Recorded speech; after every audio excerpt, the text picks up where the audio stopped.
Welcome to the deep dive. Today we're plunging into something, well, pretty mind-bending. It sits right at the intersection of cutting-edge tech and really fundamental physics. Yeah, it's a big one. We're asking, does the incredible power we see, or at least anticipate, in quantum computers actually give us evidence for many parallel universes? Exactly, like the many worlds interpretation, or MWI, of quantum mechanics. Yeah. Does building these machines somehow prove it? It's a fascinating question. We've been looking at some key sources on this, thinking from people like David Deutsch, who's a major figure in MWI, and also Scott Aaronson, a top expert in quantum computation theory. And, spoiler alert, it's not really a straightforward yes. Mm-hmm.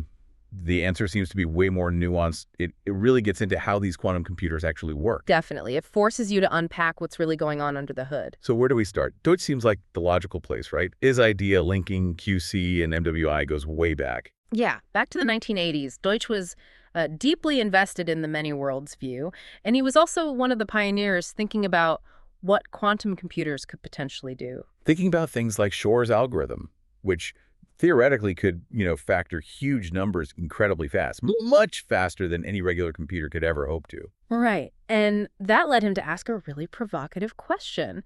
If a quantum computer can do that, if it can solve these monster problems almost instantly, well, where is all that computation actually happening? Yeah, it feels like there's not enough room in just our single reality to pull off that kind of speed, doesn't it? That was sort of the intuition. If one classical computer, or even many working in parallel classically, would take ages, but a quantum computer does it fast, maybe the work is being farmed out. Farmed out to other universes.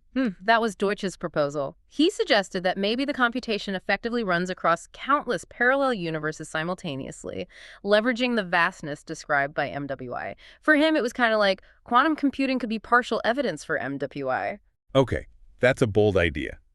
But you said the sources suggest it's more complicated. How quantum computers actually achieve their speed is different. Exactly. It's crucial to understand the mechanism isn't just like having, a million laptops running the same program in parallel.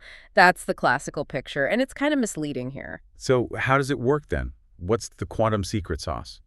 Well, it comes down to the fact that quantum systems aren't described by simple bits, DOs or ones, or even just probabilities. They work with these things called amplitudes. Amplitudes, right, complex numbers, I remember those. How do they lead to speed? The power comes from interference. A quantum computer explores, in a sense, many possibilities or computational paths at once, but these paths aren't independent. Their amplitudes interact. Interact how? Through interference. You design the computation so that the amplitudes corresponding to the wrong answers interfere destructively. They basically cancel each other out. Oh, okay, so the noise disappears. Pretty much. And at the same time, the amplitudes for the correct answer are engineered to interfere constructively. They reinforce each other, boosting the probability of getting the right result when you finally measure it.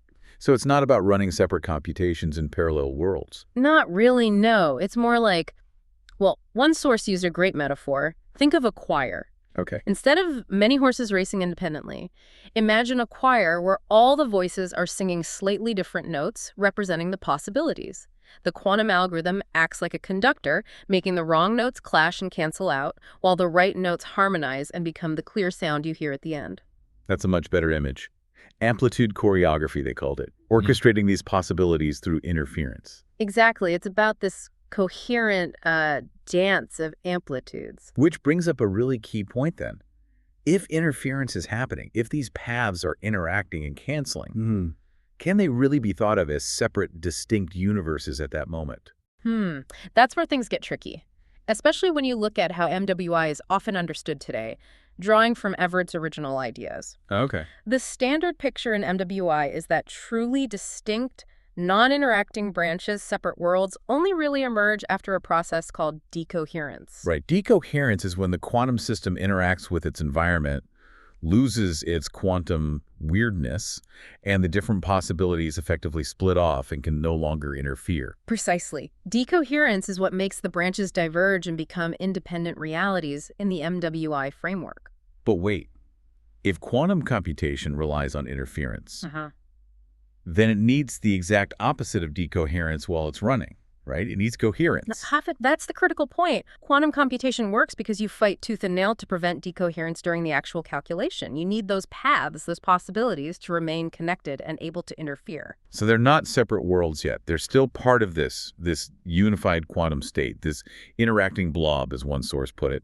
Exactly. They haven't decohered into fully separate, non-communicating branches. If they had, the interference would stop, and the computation would likely fail. Okay, so there's a kind of paradox here then. Oh, so? Well, if MWI says separate worlds are formed by decoherence, but a quantum computer succeeds by avoiding decoherence. Then the quantum computer, while it's working, might actually be the worst place to look for evidence of those fully formed, independent parallel worlds. That definitely adds nuance to Deutsch's original idea. He seemed to see the speed-up itself as the main evidence. Right, whereas maybe a more modern MWI perspective, like the one associated with thinkers such as David Wallace, puts more emphasis on decoherence as the mechanism that actually creates the distinct worlds. So if the computation actively prevents that world-splitting process, Then using the successful computation as direct proof of already existing, separate worlds during the calculation becomes, well, problematic. it also explains why quantum computing is so notoriously difficult to explain properly, doesn't it? Absolutely. Scott Aaronson makes this point really well. He says the oversimplified picture, it just tries everything at once in parallel universes, leads people to think quantum speedups are easy or should be everywhere. Which they're clearly not. Yeah. It requires very specific kinds of problems and incredible engineering to maintain that coherence. Exactly. It's not magic. It's exploiting a very specific, fragile quantum effect. Aaronson even suggested thinking about it differently, maybe less like fixed parallel tracks and more like Darwinian evolution. How so? Like the quantum state explores possibilities, but they only truly diverge into separate species or branches when they stop interacting, essentially, after measurement or decoherence. While they're interfering, they're still part of the same interconnected system. Okay, so let's try and synthesize this. Where does this leave us on the big question? Does quantum computing prove many worlds? Well, what it undeniably does prove, or at least powerfully demonstrate, is that quantum mechanics is real. And it's profoundly different from classical physics. Computation can happen in this incredibly strange, powerful way using amplitudes and interference. It forces us to accept that reality, or at least the substrate for computation, is much bigger or weirder than our classical intuition allows for. Definitely. Something non-classical and vast is required to explain it, but whether that something is specifically the multiverse as conceived in AWI, with truly separate parallel realities existing during the interference phase, that's still an interpretation. It could just be the nature of the quantum state itself, living in this enormous mathematical space, Hilbert space, without necessarily meaning physically separate universes coexist before decoherence. Right. And Scott Aaronson puts it bluntly. Quantum experiments, including hypothetical quantum computers, confirm quantum theory. They don't necessarily confirm the many worlds theory as the only way to interpret that theory. So if you already believed in MWI because of, say, the double-slit experiment or other quantum phenomena, Then quantum computing probably feels like more supporting evidence for the sheer scale and weirdness needed. But if you were skeptical of MWI, then the fact that QC relies on preventing the world-splitting decoherence probably isn't going to be the argument that suddenly convinces you. precisely. The core takeaway from the sources seems to be this. Quantum computing is not about outsourcing tasks to fully separate universes that collaborate like a classical parallel processor. It's about that amplitude choreography, Yeah. cleverly using interference within a single, coherent, complex quantum state to find answers efficiently. Yeah, it exploits the quantum realm structure, but doesn't necessarily require fully separate decohered worlds during the crucial computation step. So, to wrap up, our deep dive shows this fascinating tension. Quantum computing absolutely relies on the strangeness of quantum mechanics, the stuff that motivates MWI. But its operational success hinges on maintaining coherence and avoiding decoherence, the very process MWI often invokes to explain the emergence of separate parallel worlds. Meaning it's this incredible demonstration of quantum reality, but maybe not the smoking gun for distinct parallel universes that some might have initially thought. It pushes us to accept non-classical reality, for sure. But the specifics of how to interpret that reality, MWI or other interpretations, remain open. So here's something to chew on.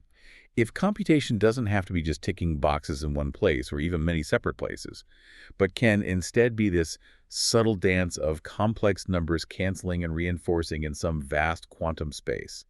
What does that really mean? Hmm. What does it imply about the nature of information calculation and maybe even reality itself? What other fundamental ideas that we take for granted might quantum mechanics be subtly undermining?